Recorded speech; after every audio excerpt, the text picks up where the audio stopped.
money. We all know it. We all love it. It is known that most people will wake up every day to get money at their jobs so that they can provide for them and their family. And the more money you get, the richer you get. But when you get rich, it starts messing with your head a little bit. It starts messing with your relationships. You start making bad business decisions. You might get in debt a little bit. You might be re-releasing the same product over and over every single year, and people will still buy them because they're blinded by terrible media. Because in this world, there are only two types of people: greedy people and creative people. Now, creative people will take the extra measures to make sure that their product is top tier. They put care and love and spend years and years of work into this just for it to not even pay off most of the time. And then there's the greedy people. They're just in it for the money. They didn't have no passion for nothing. They just kind of want to get the cash and then run out of here. But at the end of the day, get your money up whatever way you can. I respect it. But the thing is, when you start messing with the video game industry, that's when it starts to piss me off a little bit, because it's like people over here talking about, oh, go get the new FC 25. This is the 25th FC, the same FC that we've been making since FC 001. And I'm over here like, man, have you played God of War 3? Have you played BioShock? I'm over here sitting on a log waiting until we get something as revolutionary as Donkey Kong or Mario or Earthbound or Halo or Mr. Mosquito. It is unfortunate for me because I am surrounded by these people daily. Well, obviously people are going to be playing Call of Duty and FC and whatnot, Fortnite and Roblox, and I'm down for some Roblox. I'm down for some FC. Why are you keeping yourself in a box? Open up the box, tear it apart, demolish it, put it into a flamethrower and send it to Amazon. Because look at some of the stuff that I'm down for some Fortnite, but when that's all you want to play, that's when you start to lose me a little bit. What people want in gaming is something that they can just turn their brain off for and just play without having to think about anything. And I really enjoy those games when they're done well. However, they can get extremely dull if they have no original ideas to them. Look at a game like Marvel Rivals. It's a funny game, sure, but how long are you really going to be playing this? And is this a game that is even going to stick with you into the future? Is it compelling or inspiring at all?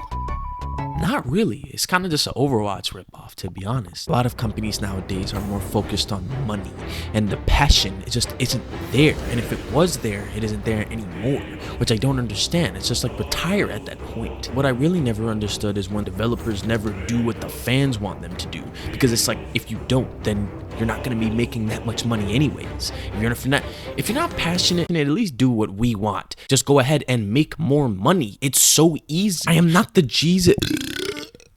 Jesus Christ of video games, okay? No, but seriously, I want to wake up one day and see a game that can actually stand on its own 2 feet without having to lean on the shoulders of what inspired them, so much so to where it is affecting the gameplay, because then it becomes unoriginal. That's the whole point of this video. There are so many games where you are fighting people with swords. I am so tired of it. Make the sword into like a big stick bug and I have banana peels for shoes or something. Just do something original. I have seen all of this already. Trust me. I have not played every single video game in existence. I'm sure all of these games have some kind of original stories and character plots and whatnot. But still, pioneers in video games is like a big piece of pie and everyone wants a slice of the pie. Smash Bros is the most ripped off video game of all time. Multiverses, PlayStation All-Star Battle Royale, SpongeBob game, the Cartoon Network one. There are so many others because these are hungry people who want money and want to be the Smash Brothers killer. Hold on, let me show you actual original video games. Earthbound. Oh yeah, when you think of RPGs, you probably think of medieval times, dragons, swords. What you don't think is a young 13-year-old kid who likes baseball, who kills aliens because they're ruining the world, and you have to fight an evil, disgusting, red swirly thing in the end, and you have to use the power of all the people that you met along the way in order to defeat the boss fight. Oh my god! You are missing out on peak if you keep playing Fortnite and FC. Hop off those games, go play some fucking TF2, go play some Buzz. You know Buzz. We all know Buzz. Come on. They don't actually know Buzz. Come on now. At the end of the day, what it really boils down to is fear of experimentation, because the product may not work as well, because it may not be something of interest to casual game. When it comes to that, however, you are risking losing a creation that could be cutting edge for the future. Like I said in the beginning, people will spend so much time working on something that they really do care about, and they won't even perform that well. But then you have Concord. See, Concord is a little bit different because their goal was to be unoriginal. It was just another oversaturated team hero shooter. We have heard that so many times, and those games always turn out to be bare bones, my boy. Okay, you have to understand something, alright? When people hear the term hero shooter, everyone rolls their eyes, and it does the opposite of what marketing is supposed to do. It's like anti-marketing. It's like steering people away from your product. Concord was worth millions and millions of dollars just for it to fail and only get 700 players, like within the first month that it released, and then in the first month it shut down. That can be the consequences if the game's marketing isn't good enough, too oversaturated, too uninteresting, or overall just trash. But sometimes games just don't always work out, and there's nothing that you can really do about it.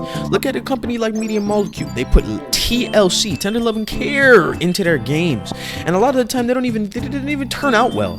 Like, look at Tearaway and Dreams. Okay, now I've never played Tearaway.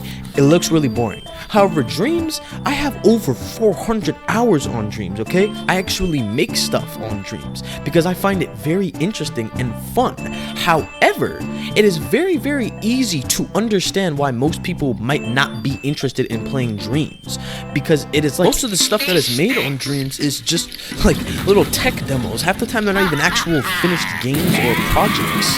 Not to mention the community is just terrible. Like, I know people who know people who know people, and we're not going to get into it. However, I really wish that the game could have some more success. People shed light on the game a lot more, because it truly is underrated. At the end of the day, video games are just hobbies. It is just a pastime, and at the end of the day, it doesn't really matter what you play. So play whatever you want without having me or your friends dictate what you play. Goodbye.